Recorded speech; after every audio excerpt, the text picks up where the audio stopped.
नमस्कार, स्वागत है आपका आवाज अड्डा में। मैं हूं नीरज बाजपेयी और कोरोना के इस संकट की घड़ी में सरकार का हाथ हमेशा गरीबों के साथ रहा है। बहुत सारी योजनाएं की गई हैं और आज प्रधानमंत्री जी ने फिर से ऐलान किया कि जितने व्यक्तियों को, गरीबों को मुफ्त में राशन दिया जा रहा था, उसकी अवधि 5 महीने और बढ़ा दी गई है। यानी नवंबर अंत तक 80 करोड़ गरीबों को 5 किलो अनाज मिलता रहेगा और ये उनके लिए एक बहुत बड़ी राहत की बात है, क्योंकि बहुत सारे लोग माइग्रेट हुए हैं, बहुत सारे लेबर्स माइग्रेट हुए हैं, अपने घरों में हैं। तो ये एक बहुत बड़ा कदम है और इस पे सरकार का काफ़ी पैसा खर्च होगा। इन 5 महीनों में ही अगर आप करीब करीब देखें तो 80,000 करोड़ रुपए इसमें खर्च हो जाएंगे, 90,000 करोड़ रुपए खर्च हो जाएंगे।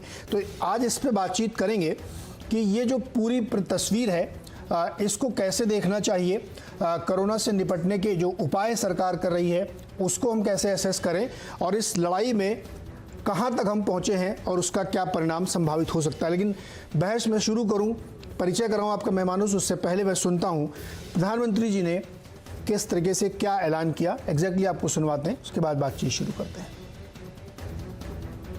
प्रधानमंत्री गरीब कल्याण अन्न योजना का विस्तार अब दिवाली और छठ पूजा तक, यानी नवंबर महीने के आखिर तक कर दिया जाएगा। यानी 80 करोड़ लोगों को मुफ्त अनाज देने वाली ये योजना अब जुलाई, अगस्त, सितंबर, अक्टूबर, नवंबर में भी लागू रहेगी। सरकार द्वारा इन 5 महीनों के लिए 80 करोड़ से ज्यादा गरीब भाई बहनों को हर महीने परिवार के हर सदस्य को 5 किलो गेहूं या 5 किलो चावल मुफ्त मुहैया कराया जाएगा और साथ ही प्रत्येक परिवार को हर महीने 1 किलो चना भी मुफ्त दिया जाएगा। साथियों, प्रधानमंत्री गरीब कल्याण अन्न योजना के इस विस्तार में 90,000 करोड़ रुपए से ज्यादा खर्च होंगे। व्यक्तिगत और सामाजिक व्यवहार में लापरवाही जरा बढ़ती ही चली जा रही है। पहले हम मास्क को लेकर, 2 गज की दूरी को लेकर 20 सेकंड तक दिन में कई बार हाथ धोने को लेकर बहुत सतर्क थे, लेकिन आज जब हमें ज्यादा सतर्कता की जरूरत है तो लापरवाही बढ़ना बहुत ही चिंता का कारण है। तो आपने देखा कि किस तरीके से न सिर्फ राशन की बात की उन्होंने, कोरोना से कैसे निपटें, उस दौरान आपका बिहेवियर क्या हो, सोशल डिस्टेंसिंग का क्या मायने है, मास्क लगाने के क्या मायने हैं, इन सब के बारे में भी उन्होंने सचेत किया। देखिए, इस बात का महत्व तो इस बात से भी बहुत हो जाता है कि जो सरकारी प्रयास हैं, जो किए जा रहे हैं, उनको अगर आप ठीक से उनका पालन करेंगे तो हम इस बीमारी से लड़ने में जल्द सफल होंगे। आपका परिचय करा दें हमारे मेहमानों से जो हमारे साथ है इस समय। सैयद जफर इस्लाम भारतीय जनता पार्टी के प्रवक्ता हैं और अभय दुबे जी हैं, कांग्रेस के प्रवक्ता हैं ये। साथ ही आलोक मेहता जी हैं, वरिष्ठ पत्रकार हैं, संपादक रह चुके हैं। इसके अलावा के यतीश राजावत जी हैं जो सेंटर फॉर सिविल सोसाइटी के CEO हैं और साथ ही डॉक्टर कौशल कांत मिश्रा हैं जो नाइट क्लिनिक के मैनेजिंग डायरेक्टर हैं। आप सबका बहुत बहुत स्वागत है इस चर्चा में शामिल होने के लिए। सैयद जफर इस्लाम, जो प्रधानमंत्री जी ने ऐलान किया कि 5 किलो राशन परिवार के प्रत्येक सदस्य को 1 किलो चना नवंबर अंत तक, मान लीजिए 30 नवंबर तक मिलता रहेगा, तो क्या इसका इंटरप्रिटेशन हम ये करें कि हम मान के चल रहे हैं कि ये कोरोना वाला जो दिक्कत है वो थोड़ी लंबी खिंचेगी? एक सवाल ये है। दूसरा ये है कि उससे जो लड़ने के बहुत सारे हम प्रयास कर रहे हैं, जो वैक्सीन की बातें चल रही हैं, उसमें अभी वक्त लगेगा। मैं इसलिए से कह रहा हूँ ये सवाल क्योंकि बहुत लंबा समय मोदी जी ने दे दिया, नवंबर तक, मतलब अभी एक लंबा खिंचेगा अनलॉक के बावजूद। देखिए नीरज जी, मोदी जी का जो मंशा है, जो सोच है, वो ये है कि गरीबों को कभी भी किसी कठिनाइयों का सामना ना करना पड़े। इसलिए अभी ऐसे समय पे जब लॉकडाउन हुआ, अनलॉक होने के बाद जाहिर है काम धंधा सब शुरू हो जाएगा। उन्होंने कहा इकोनॉमी एक्टिविटीज में और तेजी आएगी, ये भी कहा उन्होंने उसकी स्पीच में। लेकिन साथ साथ ये जो इतने सारे त्यौहार आ रहे हैं, इतने सारे पर्व आ रहे हैं, सभी समुदाय के अलग अलग पर्व है, हर स्टेट में अलग अलग लोगों के तरह से पर्व बनाए जाते हैं। तो ऐसे में लोगों की चिंता भी बढ़ती है, खर्च भी बढ़ता है। तो जाहिर है उस चिंता को ध्यान रखते हुए, उस खर्च की चिंता को ध्यान रखते हुए प्रधानमंत्री ने स्वयं ऐसा फैसला लिया है जिससे 5 महीने तक के लिए उनकी चिंता, ये राशन पानी की चिंता खत्म हो जाए, ताकि वो उनका सेलिब्रेशन भी सही हो। हाँ, इकोनॉमिक एक्टिविटीज फिर से जो तेजी से बढ़ रही है उसमें और इजाफा होगा, कमी नहीं होगी। जहां तक इसके दवाइयों के वैक्सीन की बात है, वो वैक्सीन का उस पर काम चल रहा है। जब सही समय पे सारे अप्रूवल्स के बाद अगर वो होगा तो आएगा। उस पर कितना समय लगेगा, लेकिन सबके एक्सपेक्टेशन के हिसाब से 6-8 महीना तो लगेगा ही उसमें। लेकिन एक और बात आपको कहना चाहते हैं कि प्रधानमंत्री ने जो आज कहा है, उन्होंने पहले ही 1 लाख पौने 2 लाख करोड़ का जो है पैकेज अनाउंस किया था। उन्होंने बताया कि डायरेक्ट बेनिफिट ट्रांसफर से कितने पैसे ऑलरेडी अकाउंट में जा चुके हैं। 3 महीने का फ्री राशन दिया था, जो कि अपने आप में 81 करोड़ लोगों को 3 महीने का फ्री राशन देना अपने आप में एक मिसाल था। फिर भी उन्होंने 5 महीने तक और एक्सटेंड किया है। लेकिन उसके बावजूद मैं ये कहना चाहता हूँ कि उन्होंने कई चीजों के बारे में, चूंकि स्पीच छोटी थी, कई चीजों के बारे में उन्होंने जिक्र नहीं किया, जिसकी वजह से आज हम लोगों को मौका आपके सामने उसको कह देने का कि उन्होंने इस स्कीम के अलावा बहुत सारी चीजें प्रधानमंत्री ने की है। जैसे आपको मैं बताऊं कि किसानों के अकाउंट में जो है पैसा 2000 डाला है। जैसे आप बताओ महिलाओं के अकाउंट में जो है 1500 रुपये डाला है।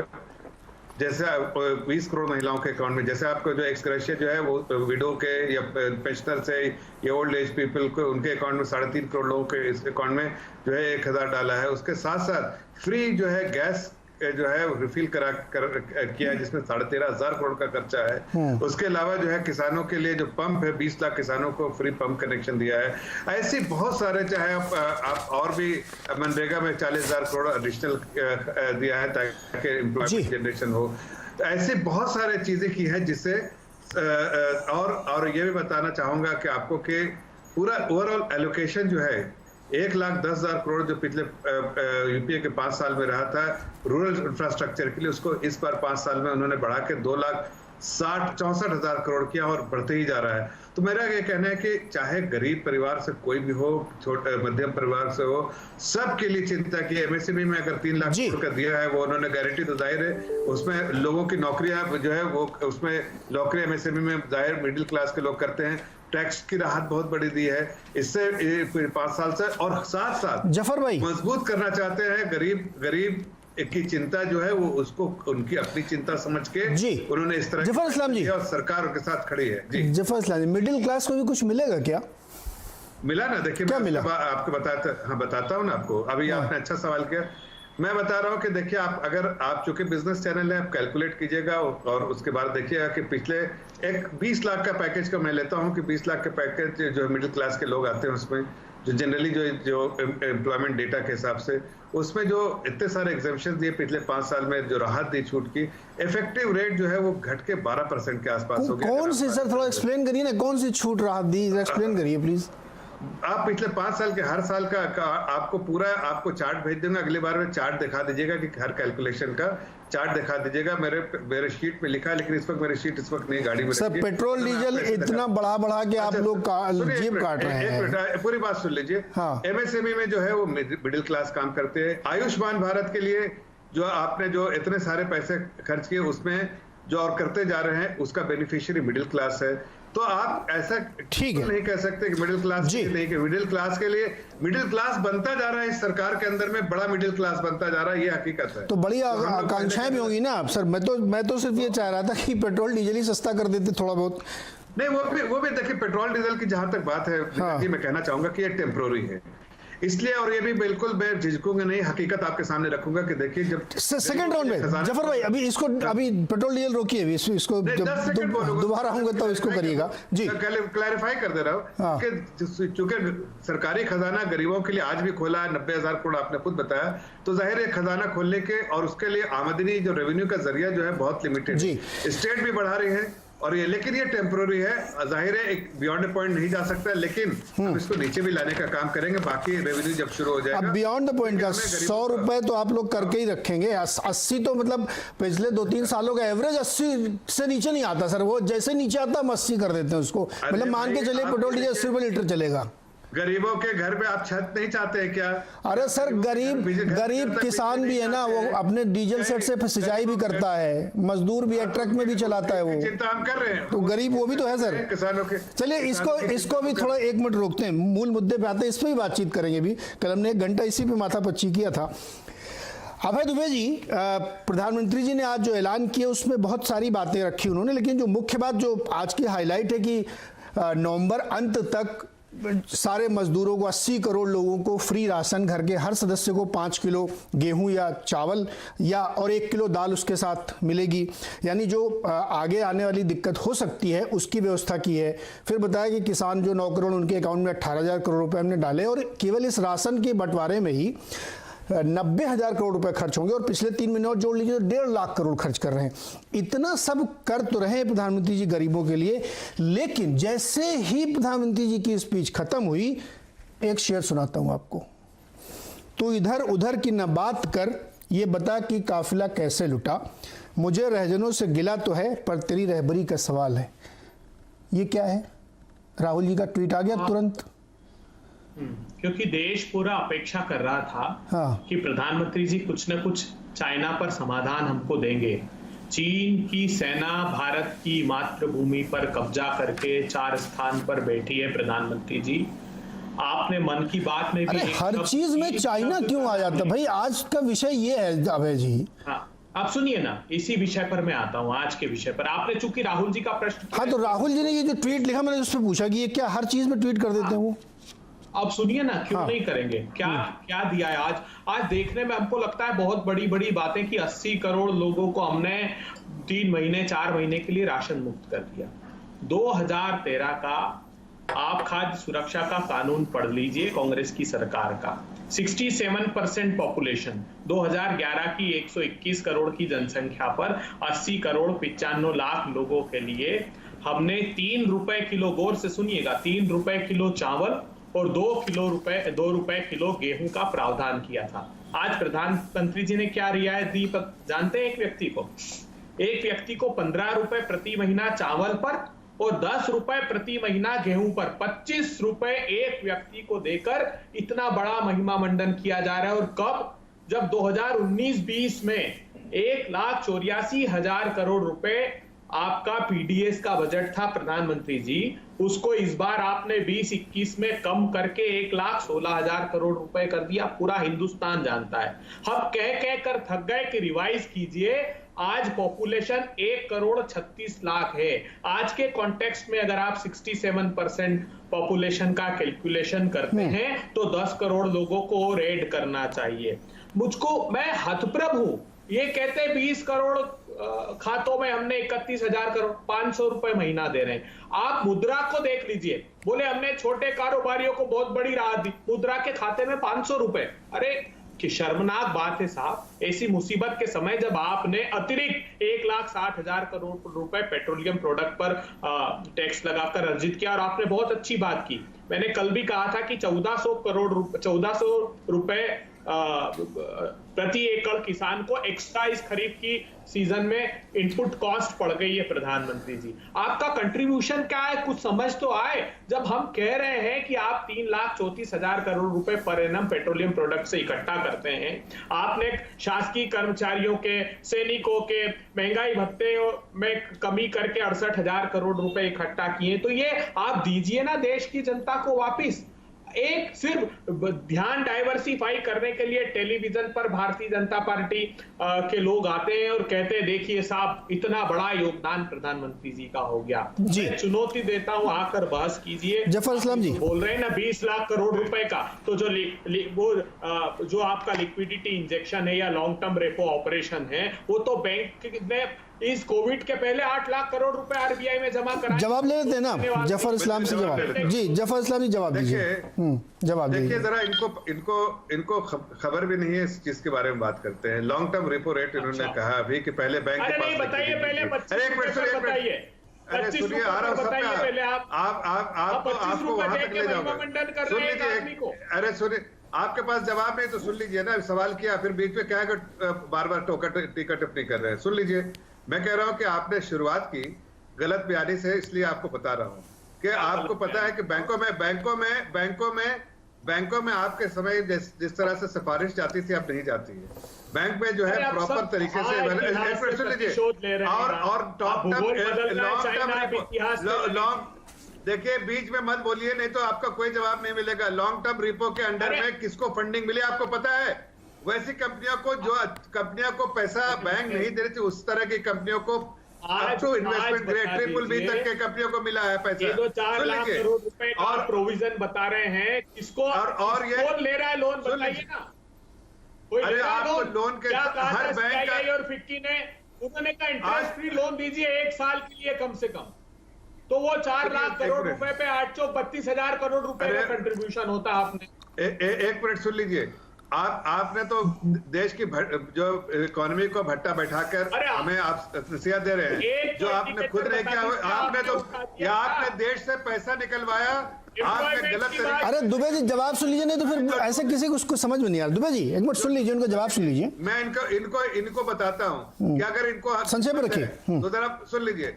इनको हिम्मत है तो इस तरह से भागे नहीं। सुन ले 2008 से 2012 का बैंकों की बैलेंस शीट निकाल के देखिए। चुप रहिए, सुनने का अगर है क्षमता तो सुनिए, नहीं तो बकर मत कीजिए। यहाँ पर 2008 से जाके तमीज से बात कीजिए। आप जो तमीज से बात कीजिए, बीच में टिकट कर रहे हैं। अपने आपको बहुत ज्ञानी समझ। अरे भाई पर्सनल नहीं दीजिए इसका निजी टिप्पणी मत करिए एक दूसरे के खिलाफ। बीच में हर बात पे टोक रहे थे आप। टोकने से कोई बहुत ज्यादा ज्ञानी नहीं बन रहे हैं। सुन लीजिए पहले जो आपको बता रहे हैं 2000। अरे सुनिए ना। अरे भाई एक एक करके बोल लीजिए ना। अब वो जवाब दे ले, उसके बाद भाई आपके पास आता हूं मैं। इसको बीच में इसको। अच्छा एक मिनट दोनों लोग मुझे सुनिए, मैं कह रहा हूँ एक बार उनका जवाब हो जाए। भाई जी मैं आपके पास दोबारा हूँ, आप पॉइंट नोट कर लीजिए, मुझे ये क्वेश्चन करना है। का जवाब दे रहा हूँ। हाँ जल्दी से संक्षेप में, काफी समय व्यर्थ हो चुका, जल्दी से जवाब दीजिए। हाँ ये हमसे सवाल कर रहे 2008 से 2012 के बीच में जो लोन दिया गया है जो 1947 से जो 2008 तक जो बैलेंस शीट थी उसका 3 टाइम्स बढ़ा दिया। बैलेंस शीट 18 लाख करोड़ से 52 लाख करोड़ कर दिया। और उसके लिए आप बताइए कि कौन जिम्मेदार है? इसलिए कि 68% मैं रिपोर्ट बोलता हूं, डेट कर करके रिपोर्ट आई, जाके पढ़ो और उसके बाद यहाँ के ज्ञान देना कि उसमें दिखाया कि जितनी कंपनियां उसमें 68% ऐसी कंपनियों को लोन दिया गया इनके यूपीए की। अच्छा मूल मुद्दे से आप लोग भटक रहे हैं। तो नहीं तो ये बात कर रहे हैं बैंकों की बात है, तो उसमें आप नहीं देखिए उस लोन पे हम चर्चा आज नहीं कर रहे हैं। अगर डिस्काउंटिंग रेट से डिस्काउंट कीजिए, एबिटा नेगेटिव है, मतलब डे 1 से वो सब आपने चोरी की पैसा, एनपीए करवाया और उसके बाद हमने बैंकों को मजबूत किया। नहीं देता हूं पैसा लोगों को जो कि आप जैसे लोगों की सिफारिश से पैसा लेते थे। आज बैंक मजबूत हालत में। अरे आपके हजारों टाइम सुनिए, इधर उधर की ना बात। अगर आप पे हिम्मत है तो आप ये राहुल गांधी के जैसा यहाँ नाटक मत कीजिए। मैं जवाब दे रहा हूँ, तो हिम्मत है तो बात करो। हिम्मत है तो मैं सवाल कर रहा हूँ, बात करो। तो शीर्षस्थ स्थान पर बैठा है। आज हमने गरीबों के हाथ जिसको आपने जिंदगी भर कहा। अच्छा भाई दोनों लोग शांत हो जाइए। आप लोग बहुत ज्यादा पर्सनल एक दूसरे को नहीं, रुकिए थोड़ा शांत हो जाइए। बिजली पानी सड़क का नारा दिया। अबे जी जफर जी आप दोनों लोग थोड़ा शांत हो जाइए। मैं आलोक जी के पास जाता हूँ, आप लोग थोड़ा शांत हो जाइए, थोड़ा शांत हो जाइए। आलोक जी से पूछ लेता तब तक आप लोग थोड़ा शांत हो जाएंगे। नहीं तो बस टिकट आलोक जी अब मूल विषय पे वापस देखिए जो आज प्रधानमंत्री जी ने ऐलान किया कि बहुत सारे जो एक बड़ा वर्ग है जो प्रॉब्लम में है। देखिए ये एक बहुत बड़ी रिपोर्ट अभी 1-2 दिन में छपी है, मैं उस एजेंसी का नाम नहीं ले रहा हूँ जानबूझ के ही, आप उसको पढ़ेंगे तो उसमें लिखा है बहुत सारे माइग्रेंट लेबर वापस जाने के लिए अभी तैयार नहीं मानसिक स्थिति में। और दूसरा बहुत फेस्टिवल्स हैं, बारिश का मौसम है तो वहाँ धान रुपाई भी चल रही है। ऐसी परिस्थिति में ये प्रधानमंत्री जी ने किया 5 महीने तक और उनको फ्री राशन मिलता रहेगा, तो एक ये कदम है। और वो बता भी रहे कि हमने कितना पैसा खर्च किया है। अब मुझे एक सवाल ये नहीं आता, जब कोई ये कहता है कि और दीजिए 7,000 रुपये पर मंथ दीजिए, ये दीजिए वो दीजिए, तो ऐसा है क्या कि आलोक जी, आप मुझे जानकारी नहीं है, आपकी जानकारी मुझे बताइएगा कि केंद्र के पास कोई बहुत बड़ा खजाना रखा और वो दे नहीं रहे हैं? नीरज जी देखिए, ये बैंकिंग का मामला लाखों करोड़ों का, वैसे आपका बिजनेस चैनल है इसलिए स्वाभाविक है वो दोनों हमारे जो मित्र हैं वो ज़्यादा एक्सपर्ट है। हम तो प्रैक्टिकल बात आपसे, जी बिल्कुल प्रैक्टिकल करिए। थोड़ा सा ऐसे छोटे कस्बे गांव से आए हैं, है ना, तो जो मुझे ऐसा लगता है कि ठीक है ज़्यादा मिलना अपेक्षा तो है। आपने बहुत अच्छा सवाल किया कि पेट्रोलियम के लिए हमको, चूँकि मिडिल क्लास के लोग हैं वो उससे प्रभावित होते हैं, कहाँ न कहाँ जाना है। लेकिन शायद आप तो मुझसे ज़्यादा आपके पास आंकड़े होंगे कि सरकारी जो खर्चे हैं पेट्रोल डीजल पर, वो हमारे आपके जो मिडिल क्लास है जितना कंजम्पशन है उससे ज़्यादा उनका होता है, जो मेरी जानकारी है। सही है, लिखता पढ़ता रहा हूँ उस हिसाब से। तो मुझे लगता है कि क्या उसकी कटौती के लिए कांग्रेस, बीजेपी, समाजवादी, जो कम्युनिस्ट पार्टी भी सरकार हुए हैं जहाँ, वो लोग क्यों नहीं उस पर कह ले। और जहाँ तक भंडार का सवाल है, मैं कहूँगा पूरी विनम्रता के साथ अभय जी को भी, देखिए पैसा लेने वो भी जानते होंगे कि यदि आप अभी हम मतलब आपके अपने परिवार का कोई सदस्य जाए, आप और जाएं, कोई कहता है पैसा दे दीजिए, वो पैसा लेकर पता नहीं क्या खा लेगा, क्या पी लेगा, बीवी को देगा, बच्चे को देगा, कई बार बच्चे को सामने रखकर लोग पैसा ले लेते हैं। इससे बेहतर है अनाज। नीरज जी मैं 2 लाइन कहूँगा, शायद आप तो पता यंग है बहुत, वो अमेरिकन जब लाल गेहूँ का आता था तो राशन की दुकान पर मैं भी खड़ा होकर के अनाज लेने जाता था, इसलिए मैं जानता हूँ वो दर्द कितना है। मैंने ठीक है मुफ्त में तब नहीं मिलता था। और ये ठीक है कि कांग्रेस सरकार ने मान लो 3 रुपये में, जैसा अभी अभय जी कह रहे थे, बहुत है, बल्कि जयललिता ने 1 रुपये वाला भी कहीं कर दिया था। तमिलनाडु तो हमसे आगे है। ममता जी ने आज कह दिया है कि वो 2021 तक देंगी, तो उस सब का हम तो स्वागत करेंगे और मेरा ख्याल है अभय जी भी स्वागत करेंगे। ममता दीदी यदि देती है और मोदी जी से भी आग्रह करेंगे कि हो सकता है अगले साल भी बढ़ा दे।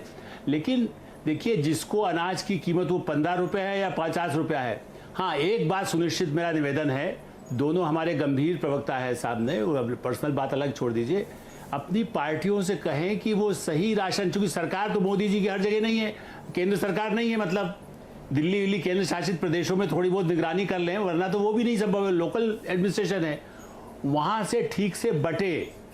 मोदी जी ने जो 5 किलो कहा वो लोगों को मिल सके, ये सुनिश्चित करने के, लड़ने के बजाय कि लड़ते रहें कि मिलेगा, पैसा दे दो, ये दे दो।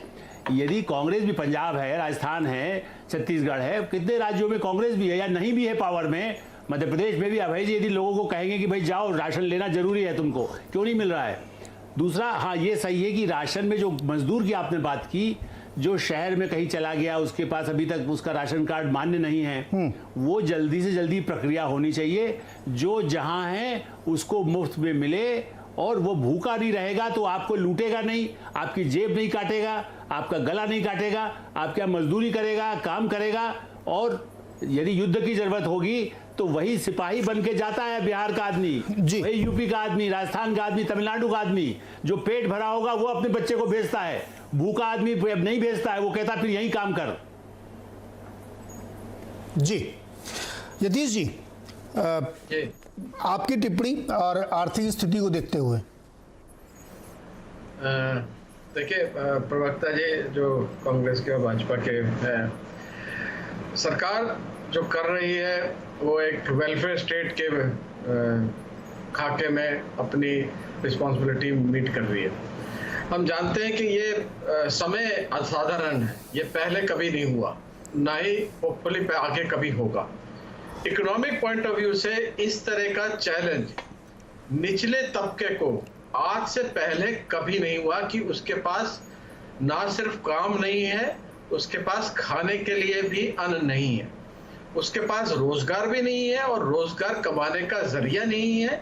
तो इस तरीके में सिर्फ वेलफेयर स्टेट के रिस्पॉन्सिबिलिटी नहीं होती, और इकोनॉमिक्स जो होता है कि मतलब भाई खाता दोनों तरफ मैच करना चाहिए, डेफिसिट कम होना चाहिए, वो सब चीजें बाद में आती है, पहले आती है लोगों की जिंदगी।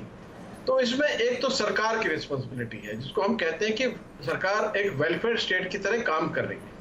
दूसरी रिस्पॉन्सिबिलिटी जो है, और वो हमने देखी है, वो सोसाइटी की है।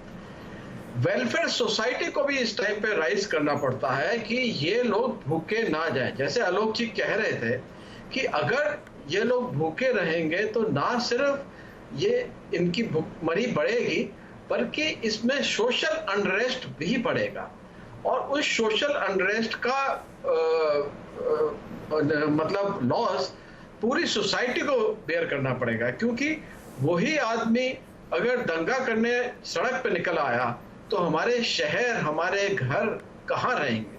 तो प्रतिद्वंदी होने की जगह इस मुद्दे पे एक सामूहिक सोच होनी ज्यादा जरूरी है। एक वेलफेयर सोसाइटी की तरीके से सोचने की जरूरत ज्यादा है। इकोनॉमिक पॉइंट ऑफ व्यू से आप ये कह सकते हैं कि पेट्रोल के भाव बढ़ गए, डीजल के भाव बढ़ गए। देखिए, गाड़ी में पेट्रोल डला या ना डला, ठीक है, आप घूमने नहीं जा सके या आप घर से बाहर नहीं जा सके। कितने लोग घर से बाहर जा रहे हैं और कितना जरूरी बाहर जाना है वर्सेस एक आदमी को भोजन देना। और प्राइम मिनिस्टर गरीब कल्याण योजना में सिर्फ भोजन देना नहीं है, प्राइम मिनिस्टर गरीब अन्न योजना है, उसमें रोजगार योजना भी है जी, जिसके तहत मनरेगा भी आता है, और उस पे भी ये पूरा 1,75,000 करोड़ सिर्फ अन्न में नहीं जा रहा है, ये रोजगार में भी जा रहा है। तो मेरे ख्याल से अब वो समय टल गया कि आप ये कह दें कि ये सरकार की जिम्मेदारी है और ये भाजपा सरकार की जिम्मेदारी है। और जैसे आलोक जी कह रहे थे कि भाजपा की सरकार हर प्रदेश में तो है नहीं, इसको इम्प्रूव करने के लिए और इसको इम्प्लीमेंट करने के लिए ग्राउंड पे, डिस्ट्रिक्ट लेवल पे, ब्लॉक लेवल पे हर आदमी को और हर सोसाइटी के लेवल को आदमी को जुड़ना पड़ेगा। डॉक्टर मिश्रा के पास में चलता हूं। कौशल जी, आप थोड़ा सा विषय आपके लिए अलग है। ये जो परिस्थिति इस समय कोरोना की दिख रही है ग्लोबली, अगर आप देखिए तो रोज बहुत केसेस बढ़ रहे हैं। मतलब यूएस में आप देखिए या इवन भारत में आप देखिए 15-20 हज़ार केस रोज हो रहे हैं। दिल्ली ने तो मुंबई को छोड़ दिया पीछे, एक शहर में इतने केसेस हो सकते हैं। तो उस परिस्थिति को देखिए, आप समझिए, आप तो डॉक्टर भी हैं, कि जिस तरीके से ये बढ़ रहा है उसकी एक तैयारी के तौर पे भी मैं देख रहा हूँ कि चिकित्सा की बड़ी व्यवस्था हो रही है। अभी दिल्ली में एक बहुत बड़ा अस्पताल बनाया गया जहाँ पे बहुत सारे मरीज जा सकते हैं, 10,000 की शायद कैपेसिटी है। ऐसी परिस्थिति में जो यतीश जी कह रहे हैं ना, बड़ी मार्के की बात है कि देखिए, और जो आलोक जी ने कहा कि पैसे दे देना हाथ में नॉट गुड आइडिया, क्योंकि वो पैसा पता नहीं क्या करेगा। लेकिन आपने राशन दिया। और एक चीज़ यहाँ पे और कैलकुलेशन है मेरा, आप लोग बताइए, मुझसे ज़्यादा तजुर्बेकार है। 5 किलो अगर पर फैमिली मेंबर को मिल रहा है तो 6 आदमी फैमिली 30 किलो राशन मिला और 5 किलो दाल मिली, तो ये कम है क्या? मतलब इतना कम है कि वो चलेगा ही नहीं क्या? रादर कि उसको पैसे दे देते और वो कहीं और उड़ा देता। कौशल खान जी। विपिन जी, मुझे जो आपने सवाल पूछा, मुझे जो आपने सवाल पूछा कि ये क्या कम है, मुझे नहीं लगता कि ये कम है। क्योंकि गरीबी तो हर आदमी की ज़िंदगी का हिस्सा रही है, हमारी भी ज़िंदगी का हिस्सा रही है। तो जितना अनाज सरकार ने कहा है, अगर सच में गरीब के घर में पहुंचता है तो मुझे लगता है कि उसका काम चल जाएगा। अभी ये जो पक्ष विपक्ष में वाद विवाद आपस में चल रहा था, तो विपक्ष का तो काम ही है हर सल्यूशन में क्या प्रॉब्लम है वो निकालना। तो वो प्रॉब्लम निकालें, वो अच्छी बात है, इससे हमारी डेमोक्रेसी बेहतर चलेगी। लेकिन प्रधानमंत्री जी ने जो ये कहा कि नवंबर तक के लिए उन्होंने ये योजना एक्सटेंड की, इसका मतलब आप समझिए कि सरकारी तौर पे हम ये एक्सेप्ट कर रहे हैं कि कोरोना नवंबर तक नहीं जा रहा है। इकोनॉमिक क्राइसिस, भूख की क्राइसिस अगर सरकार साथ नहीं देगी तो नवंबर तक जाएगी, और मुझे लगता है नवंबर के बाद भी ये बढ़ेगी। दूसरी चीज प्रधानमंत्री जी ने ये कही, जो हमारे सिस्टम को इम्प्रूव करने के लिए कही है। उन्होंने कहा था कि किसी देश के प्रेसिडेंट के ऊपर भी चार्ज लगाया गया, कुछ पैसों का उनके ऊपर दंड लगाया गया क्योंकि उन्होंने मास्क नहीं लगाया था। तो ये हमारे देश की जो एजेंसियां हैं सरकारी, जो नॉर्मल पब्लिक को पनिश नहीं कर रही है, उनका मुझे ऐसा लगता है उन्होंने ये मैसेज देने की कोशिश की है हमारे देश की सरकारी जो पुलिस और सिस्टम को कि आप मतलब स्ट्रांगली लॉकडाउन को फॉलो कीजिए, जो डिसिप्लिन और जो नियम है उसको इम्प्लीमेंट कीजिए। उन्होंने ये भी कहा चाहे नॉर्मल आदमी हो चाहे प्रधानमंत्री भी हो, अगर वो फॉलो नहीं कर रहा नियम तो सब नियम के नीचे आते हैं। ये चीज़ कही। इसके अलावा जो प्रधानमंत्री जी ने कहा, उन्होंने चाइना के बारे में धीरे से एक छोटी सी बात कही कि लोकल के बारे में वोकल होइए। अभी कांग्रेस के स्पोक्स पर्सन ने जो बात कही कि मैं चाहता हूं कि कांग्रेस के स्पोक्स पर्सन ने ये कहा कि जो चाइना ने जो कब्जा कर लिया, ये स्टेटमेंट इनको वापस लेना चाहिए। क्योंकि एज ए मतलब एक रिस्पॉन्सिबल विपक्ष की तरह इन्हें टीवी के चैनल पे बैठ करके इस तरह से देश के बारे में गलत बात नहीं करनी चाहिए। आप एक रिस्पॉन्सिबल विपक्ष हैं सर, आप अगर इस तरह से चैनल पे बैठ के इस तरह से बात करेंगे तो हमारे देश की जनता क्या करेगी? तो मुझे लगता है एज ए प्राइम मिनिस्टर जो उन्होंने कहा है वो सारी बात सही है।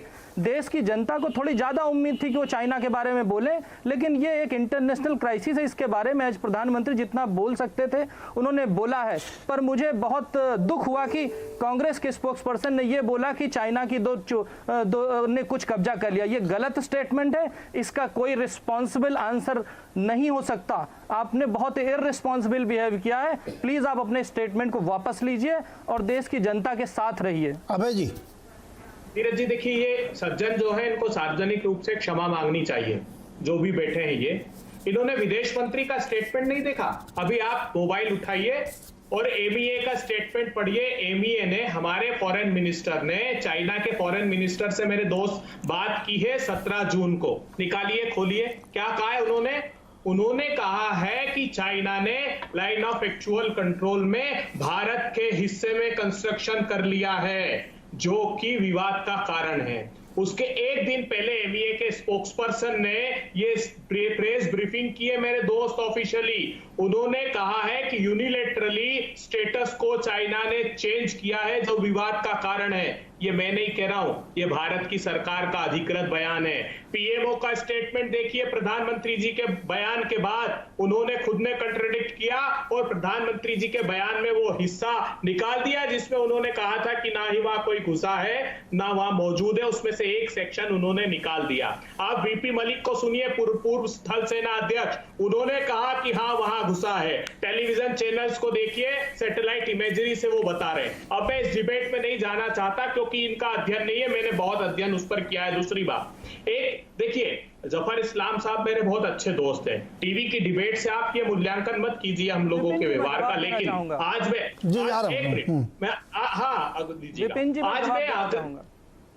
आज मैं आग्रह करना चाहता हूं जफर इस्लाम साहब से। देखिए, एक टेक्निकल एस्पेक्ट है।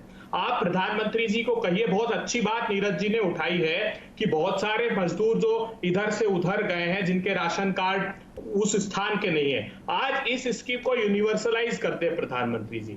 ये क्लॉज हटा दें 67% का, क्योंकि पहले जब ये योजना व्यापक रूप से पूरे भारत में थी राशन की, तब भी 20% लोग इसमें लेते नहीं थे जो अफोर्ड कर लेते थे। तो आज भी अगर इस पूरे लोगों को उसके दायरे में ले आएंगे तो ये मुसीबत जो नीरज जी कह रहे हैं वो खत्म हो जाएगी। नहीं तो वो तो को राशन ये मैं समझा नहीं जी, इसका जवाब ले लेते हैं ना। देखिए, आज हमने जो पॉपुलेशन का क्राइटेरिया रखा है उसके अकॉर्डिंग 10 करोड़ लोग उसमें से बाहर है। एक दूसरा, अगर कोई बिहार से अपने गांव मध्य प्रदेश में वापस आता है, उसके पास तो राशन कार्ड है नहीं, फिर वो क्या करेगा? तो पूरे देश की आबादी को वन राशन कार्ड वाली योजना नहीं चलेगी क्या? उसके पास कहीं का तो राशन कार्ड होगा ना। सुनिए, जरूरत ही नहीं उसकी। पूरे देश को आप एंटाइटल कर दीजिए, तो जो आप और मैं है वो राशन को लेने नहीं जाएंगे, हम लाइन में खड़े नहीं होंगे। 20-25% पॉपुलेशन, ये इतिहास गवाह है। पहले यूनिवर्सल नहीं सर, वो सिस्टमिक प्रॉब्लम हो जाएगी, सिस्टमिक प्रॉब्लम हो जाएगी, आप समझिए ना सर। अरे ये हिंदुस्तान में चलता था साहब। सुनिए सर, देखिए 60-70 के दशक में पहले तो जो बहुत कुछ था सिस्टमेटिक। हाँ, और नीरज जी ये भी बात बता दूं, ये जो इंप्रेशन बार बार बनाया जा रहा है डिबेट में कि राज्य ये व्यवस्था संभाल पाएंगे कि नहीं, तो ये बता दूं कि ये मोदी जी पहली बार नहीं कर रहे हैं। 2000 नहीं सारे राज्य इस तो सुनिए ना, इस स्कीम को लागू इंप्लीमेंट कर रहे हैं और 80 करोड़ लोगों तक ये खाद्यान्न पहले से पहुंच रहा है। हाँ, कुछ उसमें जो करप्शन है वो 5-10% हर राज्य, उसी की बात वो कर रहे हैं ना कि वो ठीक से पहुंचे। देखिए, अगर कोई सिस्टम नहीं होगा तो आलोक जी फिर वो दिक्कत हो जाएगा। अच्छा, बहुत सारे लोग जवाब देना चाहते हैं, मैं सबसे कहूंगा बहुत छोटे दीजिए क्योंकि एक ब्रेक भी लेना है। ब्रेक में जाने से पहले एक करके आलोक जी आप पहले 30 सेकंड, फिर यतीश जी, फिर जफर भाई, सबसे पहले लेता हूँ फटाफट। आलोक जी पहले आप। हाँ, वो आधा मिनट में कह रहा हूं। जी प्लीज। देखिए, मैं यही निवेदन कर रहा हूं कि देखिए, जो कहा गया कि सबके लिए यूनिफाइड हो, सबके लिए करने में अभी भी शिकायत है। हमारे साथ एक मित्र यहाँ बैठे हुए हैं, वो बिहार के हैं, वो कह रहे हैं कि साहब वहाँ तो फिर भी कई बार वो हो जाता है गड़बड़, चाहे बिहार में किसी की सरकार हो। तो क्या है कि ये मुफ्त बांटने लगेंगे सबके लिए तो गड़बड़ है। हाँ, आपने ध्यान दिया हो कई राज्यों में ये राशन दूसरे राज्यों में लागू हो जाए, इसका कंप्यूटराइजेशन शुरू हो चुका है जी। मैं मानता हूँ। और जफर साहब ने जो कहा, एक लाइन ठीक करना चाहता हूँ, आयुष्मान भारत में जफर साहब मिडिल क्लास नहीं आता है, बस ये ध्यान रखिएगा। वो बहुत गरीब लोगों के लिए 10 करोड़ लोगों के लिए योजना बनी है। आपने कह दिया आयुष्मान भारत से मिडिल क्लास को नहीं फायदा हुआ है। मिडिल क्लास के लिए कोई अच्छी सी बात बताएं। आप तो आर्थिक विशेषज्ञ हैं, आप जी जफर भाई, भारत से मिडिल क्लास को फायदा हो गया तो आपका पूरा गलत हो जाएगा। जी जफर भाई, बहुत संक्षेप में देखिए मैं बताना चाहता हूँ कि आयुष्मान भारत में 50 करोड़ लोग कवर्ड है, 10 करोड़ नहीं। पहली बात तो ये कंफर्म करता हूँ। दूसरी बात, उसका दायरा और बढ़ाया जा रहा है आयुष्मान भारत का। परिवार में 10 करोड़ परिवार में 5 जोड़ा गया। हाँ, बिल्कुल। मिडिल क्लास कहाँ से आएगा? मिडिल क्लास कहाँ से आएगा? उसकी आमदनी कितनी होगी? मैं मिडिल क्लास में हूँ, आप मुझे देते हैं क्या आयुष्मान भारत? कैसी बात कर रहे हैं जफर साहब? परिवार में एक परिवार में 4-5 आदमी तब 50 करोड़ कह रहे हैं। 10 करोड़ लोगों के लिए योजना है, 10 करोड़ परिवारों के लिए। 10 करोड़ परिवार, 10 करोड़ बातें बता रहे हैं। करोड़ लोगों के लिए, वो अमीरों के लिए है क्या आयुष्मान भारत? और आप किसको बता रहे हैं? अमीरों के लिए आयुष्मान भारत है, मिडिल क्लास के लिए है, मेरी बात, वो गरीब आदमी के लिए है सिर्फ। आप जनता को बताइए कि गरीबों के लिए है, वो आपके लिए नहीं है, वो बैंकर के लिए नहीं है, वो टीवी के मीडिया के कलाकार के लिए नहीं है। आलोक मेहता जी, मैं आपकी बात कर रहा हूँ कि देखिए 10 करोड़ परिवार आपने कहा, 50 करोड़ देश की 50 करोड़ जनता के लिए है, और उसका दायरा और भी बढ़ाया जा रहा है ताकि और भी लोग जो इससे जुड़े और इसका जो है एडवांटेज ले सके, वो दायरा भी बढ़ाया जा रहा है। दूसरी बात, जो आप राशन के बारे में आलोक जी कह रहे थे, मैं मानता हूं इस बात को कि कोई भी सिस्टम को एफिशिएंट बनाने के लिए अगर कोई भी ऑपोजिशन का अच्छा सुझाव होगा, सरकार बिल्कुल उसको अच्छे से व्यू करती है कि अच्छा सुझाव है, जिससे जो इफेक्टिवनेस, देखिए जो हमारा जो एक वेलफेयर स्टेट का जो रोल होता है, उसका जो होता है कि फेयरनेस हो और इफेक्टिवनेस हो, ये दो जो है उसके जो इम्पोर्टेंट मिशन होते हैं। तो अगर उसके फेयरनेस को और इफेक्टिवनेस को अचीव करने के लिए कोई अच्छे सुझाव होंगे तो हम जरूर सुझाव को इम्प्लीमेंट करेंगे और बेहतर करेंगे। इसलिए कि हमारी मंशा ये है कि गरीबों तक जो है जो राशन पहुंचे, वेलफेयर स्कीम के सवाल है। हाँ, यतीश जी, अरे जफर भाई ब्रेक भी लेना, मुझे बहुत देर हो रही, ब्रेक लेना। यतीश जी, उसके बाद 30 सेकंड मिश्रा जी। यतीश जी आप बोलिए। जफर जी कह रहे थे कि, और दुबे जी के लिए भी मैं ये बात कहना चाहता था, हाँ। कि उन्होंने कहा कि राशन मिले इंसान को, चाहे वो अपने प्रदेश में हो या बाहर हो, और ये पॉइंट बहुत ही इंपॉर्टेंट है क्योंकि ये पॉइंट सारे माइग्रेंट लेबर्स के लिए लागू होता है। 2011 में कांग्रेस सरकार ने कमेटी अपॉइंट की थी, task force for IT implementation of PDS. Nandan Nilekani ji ने रिपोर्ट दी थी कि ई राशन कार्ड दिया जाए, डायरेक्ट ट्रांसफर हो, या तो ऐसा या अन वो कहीं से भी लेना चाहे उसको लेने की सुविधा हो, ये ना हो कि वो ज्योग्राफिकली अपने ही राशन जगह से ले सके। जी, ये रिपोर्ट कांग्रेस सरकार ने की थी। और अगर जफर साहब आइडिया ढूंढ रहे हैं तो ये पीडीएस का रिफॉर्म है और ये बेटर तरीका है उस गरीब से गरीब परिवार के पास राशन पहुंचाने का। इससे ट्रांसपेरेंसी होगी और डिलीवरी होगी और एग्जीक्यूशन बेहतर होगी। ये तो सारी चीजें अवेलेबल है। One nation one ration card, इससे प्रॉब्लम सॉल्व नहीं हो रही क्या? नहीं, one nation one ration card की जो प्रॉब्लम है नीरज जी, उसमें क्या है कि आप फिर भी लिमिटेड हो, आप कहाँ पे रह रहे हो, और वो जैसे आप मान लीजिए बिहार से हैं और आप रह रहे हो, गरीब परिवार से हो, और आप आ गए हो यूपी में काम करने के लिए, तो आपको राशन नहीं मिलता। इसीलिए जो नीलेकनी ने सजेस्ट किया था कि आपका ration card is basically mobile. अभी सरकार ने पहले से चेंज कर दिया कि अगर आप नहीं, मैं यतीश जी, मुझे लगता है कि इसमें थोड़ा सा कंफ्यूजन है। सरकार ने जो 20 लाख करोड़ के पैकेज के समय, जफर भाई एक मिनट रुकिए ना, जब उन्होंने ऐलान किया था तो उसमें स्पष्ट था, ये जो मैं समझ पाया हूं, आप हो सकता है मैं गलत सुना हूं, कि जो अगर आपके पास राशन कार्ड कहीं का भी है तो आप उससे कहीं भी राशन ले सकते हैं, यही one ration card one nation का मतलब है। यही तो दिक्कत आती है नीरज जी, यही तो दिक्कत आती है। जैसे ही आप अपना राशन कार्ड, बिहार का राशन कार्ड लेके हाँ। यूपी के किसी पीडीएस शॉप पे आते हैं, हाँ। तो ना तो आपका राशन कार्ड उसके पास होता है, ना उसका नंबर उसके पास होता है। मतलब डेटा का इशू है, वो आपको लाइन से निकाल देता है। मतलब डेटा का इशू, बेसिकली डेटा भी अपडेटेड नहीं है, बेसिकली ये है कि डेटा नहीं है। ठीक है, ठीक है सर ब्रेक लेना है जफर भाई, ब्रेक लेना है, अभी बहुत समय है बाबा। एक छोटा सा, जो कि कौशल गांधी जी की आपस में वो हो रही थी अभय जी से, कौशल गांधी जी थोड़ा सा रिबटल 30 सेकंड से ज्यादा मत बोलिएगा, मुझे ब्रेक लेना है। आप जो कह रहे थे मैं रिस्पॉन्ड करना चाहता हूँ अभय जी के लिए।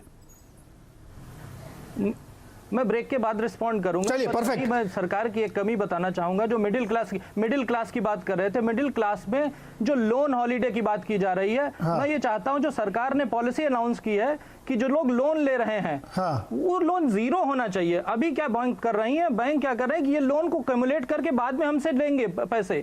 तो ये मिडिल क्लास, ठीक है, ब्रेक के बाद फिर इसको एक्सप्लेन कर लेते हैं। मुझे लगता है कि बैंकिंग को इसको क्लियर, और मैं आलोक जी का जवाब दूंगा आप जब मुझे लंबा टाइम देंगे। जी जी, ठीक है, ब्रेक ब्रेक ब्रेक ब्रेक छोटा सा ब्रेक है, ब्रेक के बाद लौट के आते हैं, तो बहुत सारे अभी ज्वलंत सवाल हैं, उस पर बातचीत करेंगे।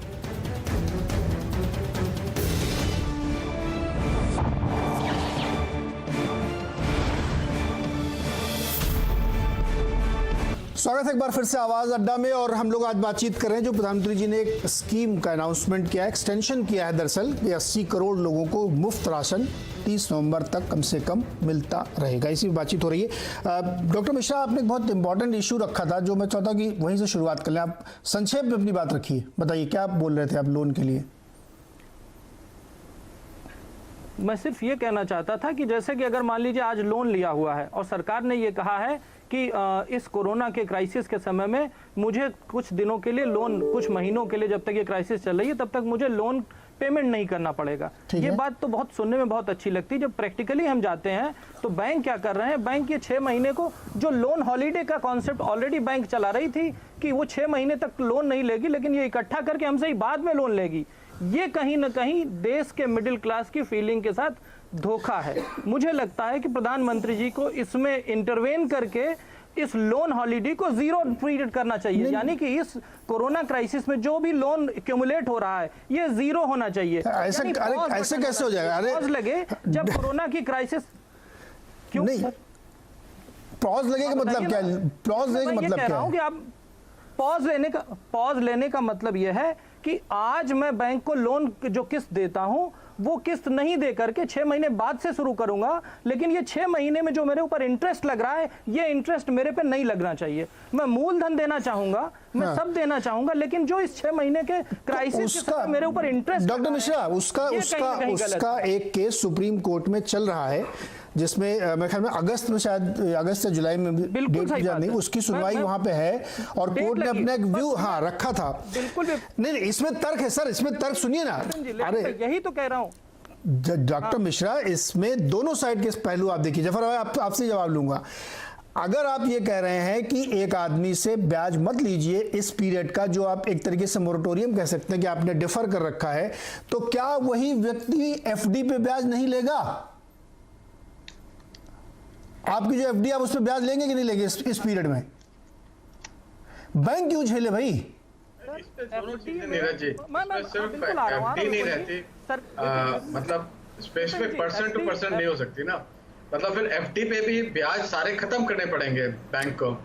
मैं वही कह रहा हूं कि अगर आप ये कह रहे हैं कि उस पर्टिकुलर पीरियड में आप हमसे ब्याज मत, देखिए बैंक का इसमें रोल बहुत लिमिटेड है, वो एक बिजनेस है, धंधा है उनका, पैसा देना पैसा लेना, बीच का ब्याज खाना, सिंपल बिजनेस है।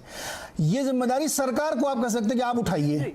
विपिन जी, नीरज, मेरा नाम नीरज है जी। यही तो मैं कह रहा हूं, ये जिम्मेदारी, हाँ नीरज जी, सॉरी नीरज जी, मैं यही तो कह रहा हूं कि ये रिस्पॉन्सिबिलिटी सरकार को लेनी चाहिए। और ये मैकेनिक्स, आरबीआई क्या कहता है, सरकार क्या कहता है, एक एज कॉमन मैन, जफर भाई, सरकार लेगी क्या जिम्मेदारी? नहीं पड़ता आज।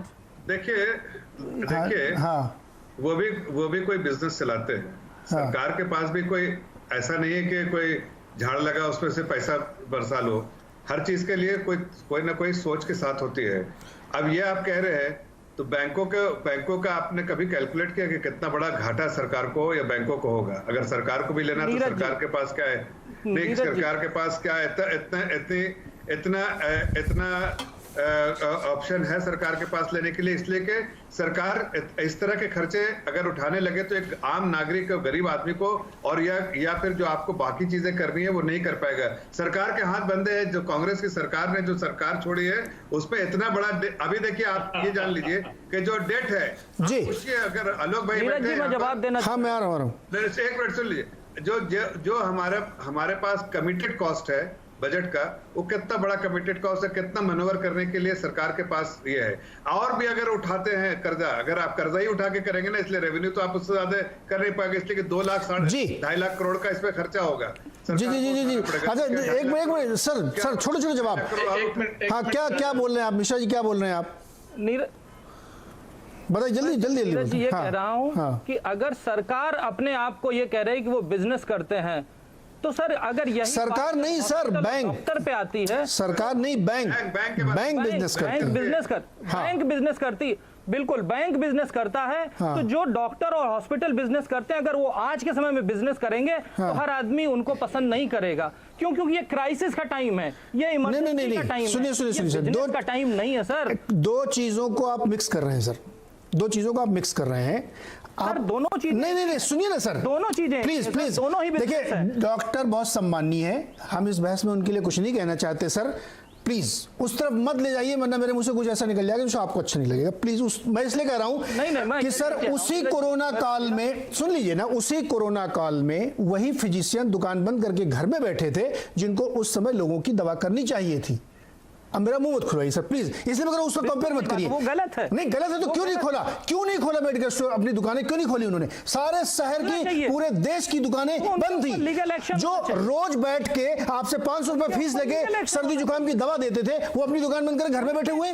मैं मानता हूं कि बहुत सम्मानीय है, सबको डर है, नहीं वो, इसलिए मैं कह रहा हूं उस बहस में मत जाइए सर, वो डिफरेंट। आपने जो मूल मुद्दा उठाया उस पर रहते हैं। कह रहा हूं सर, बिजनेस का टाइम नहीं है तो सुनिए ना, बिजनेस का टाइम नहीं, मैं बिजनेस की बात करूंगा, बिजनेस की बात। अरे मिश्रा जी, बिजनेस की बात सुन तो ना, अभी मेरे पास एकदम ताजा आंकड़ा है 1.5 घंटे पहले का, हमारा डेफिसिट कितना, मैं आपको पढ़ के बता देता हूं। हमारी मई की रिसीट्स पता है कितनी है?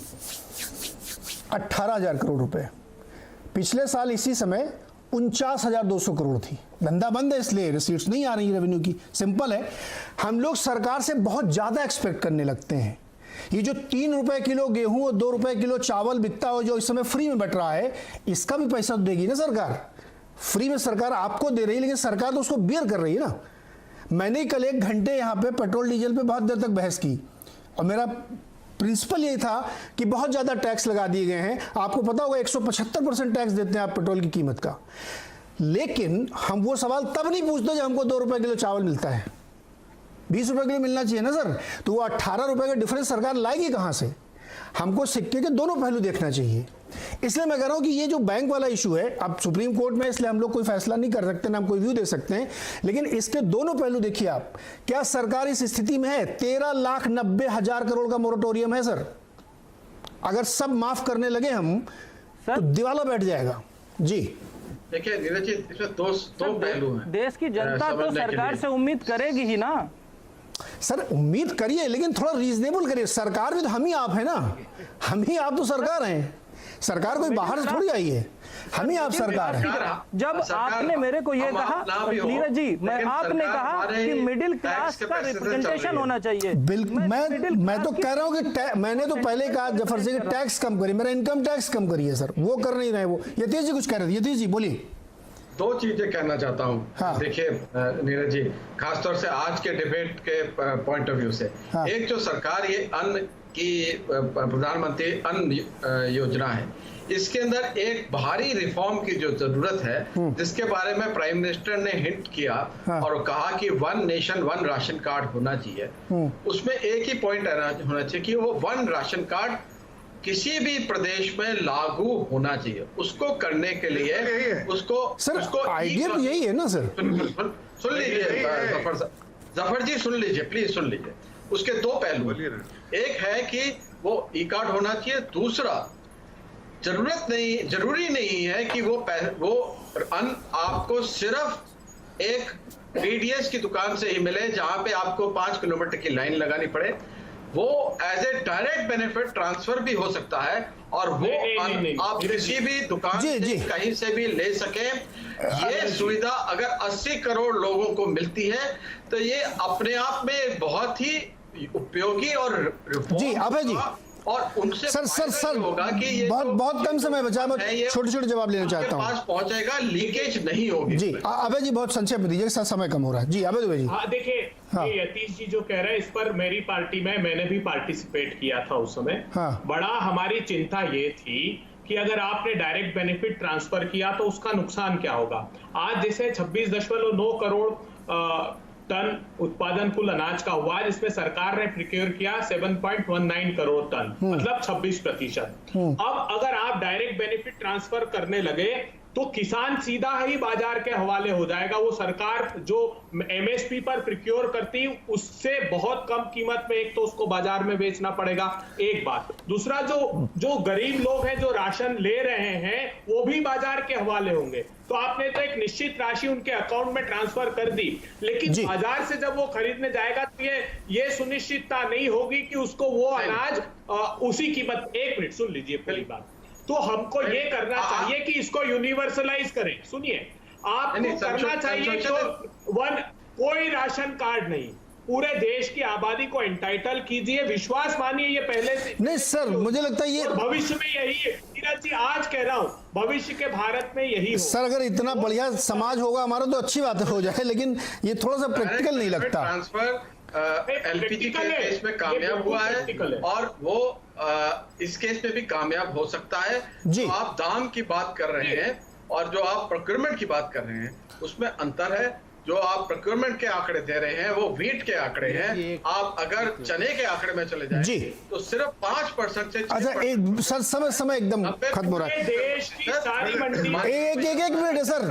यतीश जी, अभय जी, बिल्कुल समापन पे हम पहुंच गए। जफर जी आप 40 सेकंड, उसके बाद आलोक जी 40 सेकंड, बस उसके बाद शो खत्म होगा। जी देखिए, जो मंशा है कि एक वन राशन कार्ड पूरे नेशन में चलेगा, उसकी यही मंशा है कि किसी भी पीडीएस शॉप में जाइए और वहां पर आप जाके या अपना राशन कार्ड दिखा के, चाहे आप उत्तर प्रदेश के हो और बिहार में ले रहे हो या बिहार के हो आप केरला में ले रहे हो, यही मंशा है सरकार की और इसी दिशा में हम मूव कर रहे हैं। अगर उसमें कोई कठिनाइयां आती है तो उसको सरल किया जाएगा, लेकिन जो फोकस है सरकार का यही है कि किसी भी मजदूर को उसी प्रदेश में रहने के लिए जहां से उसने राशन कार्ड बनवाया है वहीं से पीडीएस, ऐसा नहीं है, आलोक जी यहीं से भी मिल ले सकते हैं, ऐसे इसकी कोशिश। आलोक जी बिल्कुल क्लोजिंग है सर। जी नीरज जी, जहाँ तक मेरी जानकारी जहाँ तक है, कुछ राज्यों में धीरे धीरे प्रक्रिया शुरू हो गई है और इसीलिए ये थोड़ा फास्ट किया जाए, लेकिन मुफ्त में देने का कभी नहीं किया जाए, वरना किसानों को क्या करेंगे, भूखा मार देंगे। किसानों को तो पैसा देना होगा ना, किसानों को भी तो कहीं से सरकार देगी जो हमारे आपके टैक्स से है। इसलिए, लेकिन हाँ, राशन सब जगह मिल सके इसकी प्रक्रिया कई जगह शुरू हो गई है। जफर साहब या रामविलास पासवान से कभी आप बात कर लीजिएगा, वो बता देंगे शायद डिटेल्स कि कहाँ राज्यों में हो गया है। वो लागू जल्दी किया जाए, फास्ट, उसके लिए जैसे होता है ना मेडिकल सर्विस, उस तरह से किया जाए।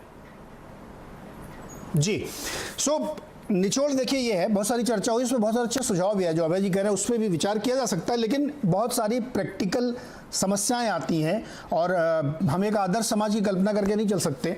हमको बहुत सारे चेक्स एंड बैलेंसेस लगाने पड़ेंगे। मुझे लगता है one nation one ration card का एक बढ़िया डेटाबेस आधार का बना ही हुआ है, सर जोड़ दीजिए उससे। मुझे लगता है डेटाबेस बनाने में इतना समय क्यों लगता है जब आपके पास ऑलरेडी एक डेटाबेस है, तो उसको इम्प्लीमेंट करने का इश्यूज़ है। लेकिन फिलहाल हम लोग एक महामारी से लड़ रहे हैं और उसमें सभी का सहयोग अपेक्षित है, चाहे वो डॉक्टर हो, चाहे विपक्षी पार्टी हो, सबका बहुत बहुत शुक्रिया। हमारे साथ जुड़ रही है, देखते रहिए CNBC आवाज़।